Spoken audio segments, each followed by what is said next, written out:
Chosen one, your radiance is not only something people see, it is something they read. You are speaking without trying, drafting paragraphs with posture and punctuation with pauses. Beauty has become a language on your life, and this month, God is teaching you its grammar so that you can say what heaven means and not what habit has taught. The vocabulary of this language is not cosmetics or clothing, though they can be syllables. The vocabulary is presence. How you enter, how you remain, how you depart. The dialect is tenderness with a spine. Every language has nouns, the solid things that name a world. In the language of beauty, your nouns are the realities that do not move when the room does. Dignity, consent, pace. These are the objects on the table of your presence. People can set their stories next to them and see their reflections precisely. When a conversation risks drifting into fog, you return to nouns with sentences as simple as weather. I am a person, not a performance. I am interested, not available. I am open-hearted, not open season. The nouns do not shout, they hold. Verbs carry the motion. Your verbs this month are gentle and exact, to bless without bartering, to invite without seducing, to correct without humiliating, to pause without abandoning, to go without rushing. You conjugate them in real time. You walk into a meeting and the verb is to lower, inflated tones, sharp elbows, unnecessary urgency. You sit with a friend and the verb is to lift, eyes, hopes, standards. You receive admiration and the verb is to land, cleanly, fully, without owing. You encounter manipulation and the verb is to return. What is not yours to carry, what is not yours to fix, what is not yours to fund. Your verbs make the sentence of your presence readable to weary hearts. Adjectives matter too, because tone delivers meaning before content does. You do not let sarcasm be the default adjective of your humor. You choose playfulness that costs no one their softness. You do not let defensiveness be the adjective of your truth. You choose clarity that does not require volume to be believed. You do not let exhaustion be the adjective of your help. You choose boundaries so your generosity arrives as river water instead of runoff. These tonal decisions refine the accent of your soul. People will not remember every word you say, but they will remember the flavor. Let it taste like clean water. Punctuation is where this language becomes art. Periods are holy because they let truth rest. You end the conversation when it is kind to end it, not when drama is done with you. Commas are mercy. They give breath to sentences that would otherwise stumble. You use them when you want to make room for nuance, when you sense that a heart needs time to catch up to a head. Question marks are invitations rather than interrogations. What would make you feel safe telling me the truth? What do you need from me that does not ask me to become someone I cannot be? Exclamation points are rare. You let wonder and gratitude supply volume without performance. Ellipses of vague promises are retired. They once bought you time, but they cost you trust. You speak in endings and beginnings now, not in endless maybes. There is also subtext, the meaning beneath the words. Your body speaks subtext fluently when aligned. You angle your chair towards someone who has been edited out of the circle, and the room learns inclusion without a memo. You set your phone face down and your attention tells a person they do not have to compete with a glass rectangle for belonging. You keep your hands relaxed while someone confesses and they know, without you saying it, that you are not gathering evidence for a future case. Subtext can be the most healing part of the conversation. It is where chosen ones preach without a pulpit. Language lives in context. You do not speak the same way in every room because love does not have a single register. With children, the syntax is wonder and boundaries in equal measure. You teach them that curiosity is welcome and that consent is a word their bodies already know how to say. With elders, the syntax is honor and courage. You listen for wisdom between their pauses and you bring new truth without terror. With peers, the syntax is candor and celebration. You tell the truth fast, and you throw confetti at holiness even when it looks like someone saying no to a shiny invitation. The fluency is not manipulation, it is ministry. It is the art of saying the same truth with the music each heart can hear. A good language must be protected from propaganda. Flattery will try to impersonate blessing. It will use your dialect and change the meaning, telling you that your glow obligates you to show up in ways that exhaust you, that your calling must be consumable to be real. that your yes must be on sale to prove you are generous. You recognize propaganda by its demand for speed and its allergy to accountability. When you catch it, you switch tongues. You speak in the older language of the kingdom. No performed calmly, yes given slowly, love offered cleanly, and propaganda runs out of air. This month's high energy infuses your phrases with unusual charge. A compliment from your mouth will feel like sunlight. A boundary from your mouth will feel like a map. You use that charge to sculpt culture in small, decisive moments. In a hallway, you tell someone they are allowed to take their time, and their shoulders drop as if released from invisible handcuffs. In a planning meeting, you turn urgency into sequence by naming the next honest step instead of 3 imaginary leaps. In a text thread, you transform gossip into intercession by suggesting the only person worth talking to about a wound is the one who can participate in healing it. The language spoken consistently becomes policy without paperwork. Fluency requires silence, the white space where meaning breathes. You practice not filling every gap with expertise. You let quiet do some of the lifting so others can hear their own courage arrive. You hold back a brilliant sentence because what the moment needs is not brilliance but presence. You excuse yourself from a circle when the conversation turns into a marketplace for souls, and your absence teaches in ways your lecture never could. In this language, silence is not withholding, it is worship. It places God's voice above your reputation. There will be days when your tongue stumbles. You will say too much or too little, too soon or too late. Repentance is the editor who saves the draft. You return to a person and you say the right thing that the wrong thing tried to be. You tell them you are learning a new grammar. You ask forgiveness without turning the request into an audition for their kindness. You accept correction without publishing it as proof of your humility. In this way, your language remains human enough to trust and holy enough to lead. Keep reading the room, but keep reading yourself more. Check the lexicon of your motives before you check the metrics of your impact. Are you speaking to be seen or to be of service? Are you speaking from overflow or to outrun emptiness? Are you speaking to keep a door open that God already closed, or to invite a window to open where light will not scorch? The answers will tune your accent back to truth. When you are aligned, your language makes covenants out of conversation. People will start to rely on the predictability of your tone. They will seek you out when they need to remember that honesty does not have to hurt to heal. One day you will overhear how others describe you when you are not in the room. They will say that you make complicated things simple without making them small, that you say no like a blessing and yes like a promise, that your beauty makes people kinder to themselves instead of competitive with you. They will say that being near you taught them new words for themselves: worthy, rested, chosen. And you, hearing that report, will not swell with pride or shrink with false modesty. You will thank the teacher who taught you this tongue, and you will keep speaking carefully and freely until language itself becomes a shelter and your life becomes its most reliable dictionary. Chosen one, there is a way to hold your hands that turns them into altars. Palms open, fingers uncurled, wrists relaxed as if you trust gravity to keep good things from floating away. This month, God is teaching you that posture. Beauty attracts offerings, admiration you did not audition for, opportunities you did not engineer, kindness arriving like a bird that lands only where it will not be caged. The old reflex reaches for repayment before the gift can breathe, as if gratitude is a bill and debt is the only way to stay honest. But receiving is not an invoice. Receiving is worship. It is the act of agreeing that God is generous, and you are allowed to be blessed without bargaining your soul to keep the blessing from leaving. Begin with the simplest of liturgies, the one that retrains the nervous system that learned to flinch at goodness. Let thank you be complete in your mouth. Not thank you, followed by an essay that reduces you to a clearance rack of worthiness. Not thank you, wrapped around a counteroffer that hands away your center.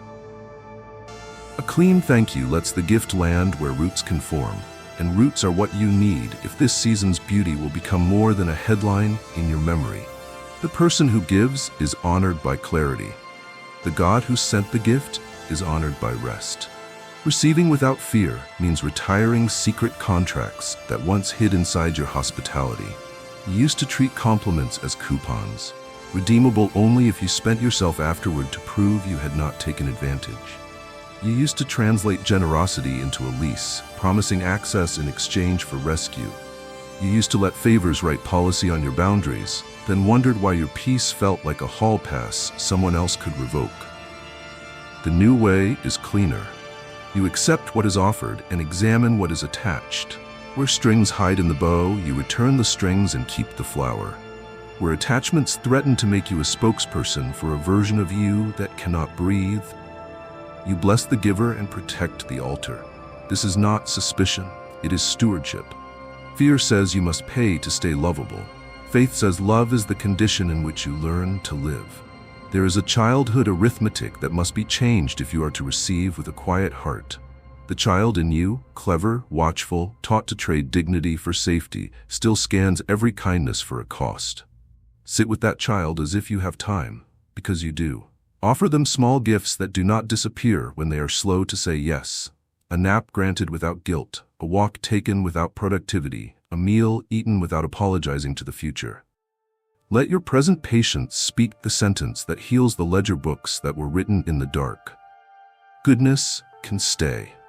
You cannot argue this into them. You must demonstrate it with unhurried, repeated welcomes until suspicion runs out of reasons to stand guard. Receiving is not passivity. It is precision. There will be courtesies that deserve your open door, and there will be courtesies that deserve your open window. You can accept the nourishment of a kind word while declining the invitation it attempted to smuggle through your threshold. You can accept a platform while clarifying terms that keep your truth intact. You can accept help with a project while refusing the clause that confuses collaboration with control. You are not rude when you sort the mail. You are faithful. What you honor grows. Honor clean generosity and it multiplies. Honor manipulation and it mutates. Let people help you.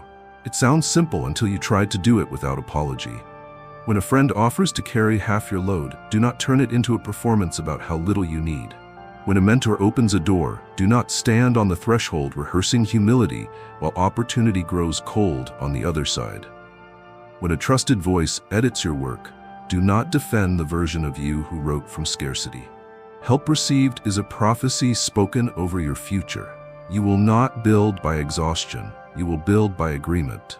The vision you are carrying belongs to a community that is waiting to prove it can be gentle with your excellence. Let them.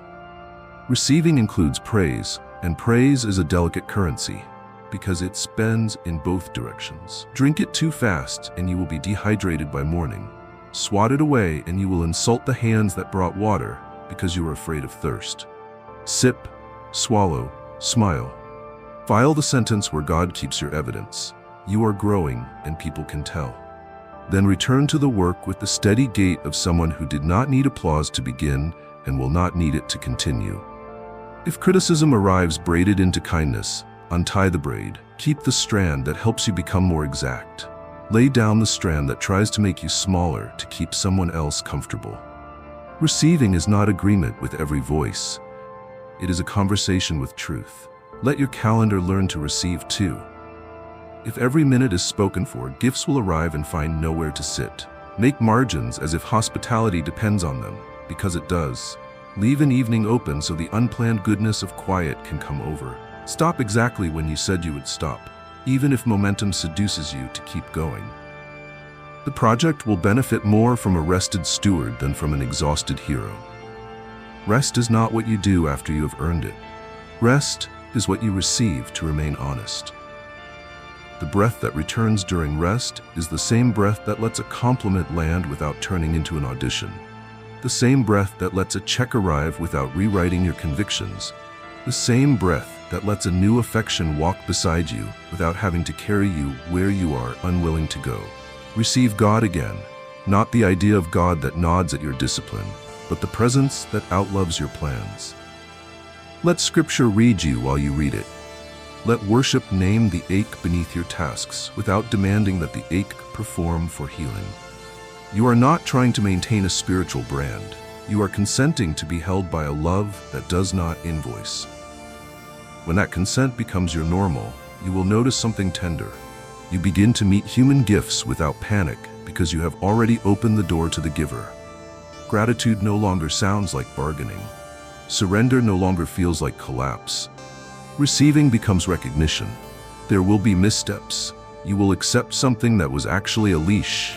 You will decline something that was actually an answer. Repentance is your reset, not your ruin. Name what happened without theater. Adjust the door. Bless the lesson. The people who are meant to walk with you will be relieved by your clarity. They were never trying to trap you, only to love you. And the ones who preferred you indebted will find another economy. You are not available for that market anymore. Walk on with hands that can hold and release in the same motion. Let kindness arrive and stay long enough to become strength. Let honor find you and pass through you into service. Let provision come and be translated into rooms that outlive your month of glow. Receiving without fear is not permission to become idle. It is permission to become faithful without the noise of scarcity in your ears. This is how chosen ones carry beauty when it multiplies attention. They allow goodness to land without surrendering their governance, and they allow governance to remain gentle because goodness keeps arriving. Chosen one, heat without a vessel scorches and disappears. Heat held in a good forge makes something that can weather winter. The energy running like live wire under your skin this month is not an accident and not a test you are doomed to fail. It is fuel. The assignment now is transmutation, turning ache into artifacts, current into craft, magnetism into models that will serve people who do not yet know your name. The work is less glamorous than the feeling and more satisfying than applause. You are here to convert voltage into virtue that can be used on ordinary Tuesdays. Creation begins before the studio door opens. It begins at the kitchen sink with water on your wrists and a vow under your breath. I will not spend this day on spectacle. You give desire a job before the world drafts it for performance. Pages to write, patterns to design, teams to study, systems to repair, prayers to carry past the ceiling you used to call a lid. You make a list that is honest about scope and friendly to your nervous system. The list does not seduce you into heroics. It escorts you into fidelity. Momentum gathers, not because you are whipped by urgency, but because you are married to purpose. Choose constraints on purpose. Unbounded energy loves to spill. Bounded energy loves to build. Decide the hours your craft will get this week and show up to them like a person who keeps promises. Decide the palette for this project and let limitation become the mother tongue of innovation. Decide what belongs in this story and what stays in your private archive, so the tellings do not tax your soul. Your yes to form is not a prison. It is a studio with windows. Ideas pace less and produce more when they know the size of the canvas. Let the body collaborate. When the surge rises, walk until rhythm appears and sentences hitch a ride. When your hands itch, put them on what you make. Keys, strings, dough, lumber, fabric, code, until the itch turns to flow. When your mouth wants to argue with shadows, sing instead, even if only under your breath. The body is a loom. Creation threads spirit through muscle until meaning appears. You are not trying to outrun desire. You are giving it corridors where it can become something generous. Creation at this altitude must be protected from the sugar high of constant unveiling. Not every draft needs an audience to be real. Some work requires the privacy of a chrysalis. Public air too early will harden it in premature shapes. Tell a trusted few who will bless process without needing product every week. Let their questions sharpen your edges and their presence keep your courage from melting. When the piece is ready, release it without apologizing for what it is not. The holiness of finished is a mercy to the future. Chosen ones do not hoard almost, they donate done. Expect to be tempted by acceleration that confuses virality with value. Offers will arrive promising reach if you will file down your convictions so they play better in noisy rooms. Audiences will clap for your glow and ask you to mortgage your governance to keep the volume up. Decline with a steady hand. Your work is being built to last a weather system, not a weekend. The future you are serving is allergic to fumes and hungry for bread. Bread requires time and heat that does not lie. Hold your temperature. Creation likes companions. Bring others into your making in ways that turn ego into editing. Invite a younger voice to argue with your favorite paragraph until it tells the truth faster. Ask an elder to check the math on your process so excellence is inherited rather than reinvented. Build a team around verbs, not personalities. People who bless, people who verify, people who repair, people who say no dressed as love. Shared craft teaches desire to share space. There is room in the studio for many kinds of brilliance when hierarchy bows to contribution. Let your work remember the poor. Poor in money, poor in time, poor in tenderness, because the world has made them spend every soft thing they had to stay alive. Design for fatigue, as if fatigue were a guest you respect. Write instructions that tell the truth in fewer steps. Build policies that protect the quiet ones before crisis makes their absence loud. Draft emails that can be read by a soul with 6 minutes left in the day. Creation becomes holy when it aims at the relief of others. Your beauty is not here to be admired at a distance. It is here to make distance kinder for those who must travel it. Do not forget the economy of finishing. Every completed thing buys you 2 currencies: trust from others and trust in yourself. When you finish a hymn, someone finds words to pray who did not have them yesterday. When you finish a plan, a team stops wasting gifted hours on solving the same crisis twice. When you finish a boundary, a family stops bleeding at the same edge. Completion is compassion with a spine. The applause may be quieter than the debut of a dazzling fragment, but legacy eats in that cafeteria, and legacy pays out over decades. Creation requires rest built in, not bolted on. Work that cannot survive your Sabbath is work that will punish you for being human. Step away on purpose. Let the unfinished piece miss you. Leave notes so tomorrow can pick up without resentment. Sleep as if ideas multiply in the dark, which they do, because your brain chooses repair over alarm when it trusts you to stop. Rest is not laziness, it is craftsmanship in your own soul. A rested maker hears what a frantic maker only guesses at. There is alchemy available when desire is trusted with discipline. The same heat that once rattled your decisions becomes courage that does not flinch. The attention that once threatened to derail you becomes focus that threads hours together like beads. The longing that once argued for shortcuts becomes endurance that keeps pace with slow miracles. You will look at your table one morning and see artifacts where there once were only appetites. You will bless them quietly. You will send them where they belong. You will begin again, not because you are insatiable, but because generosity loves to repeat itself. As you create, keep your ear leaned toward the quiet voice that does not negotiate. It will ask for small obediences that seem unrelated to output. Answer that message kindly, even though you are late. Apologize to yourself for staying too long in a room that made you speak smaller. Step outside and let your eyes look far. These obediences are stitches you cannot see while you are sewing, holding together the fabric of a life that carries beauty without tearing. The piece and the person are being made at the same time. God does not confuse the two, but He refuses to separate them. When the month softens and the voltage returns to ordinary hum, you will not be empty. You will be surrounded by evidence, documents and designs, songs and systems, letters and liturgies that tell the story of desire made generous. Others will pick them up and feel less alone. Teams will run smoother because your radiance paid for a process instead of a moment. A stranger will read a sentence you wrote at 6 a.m. and choose truth over theater for a whole afternoon.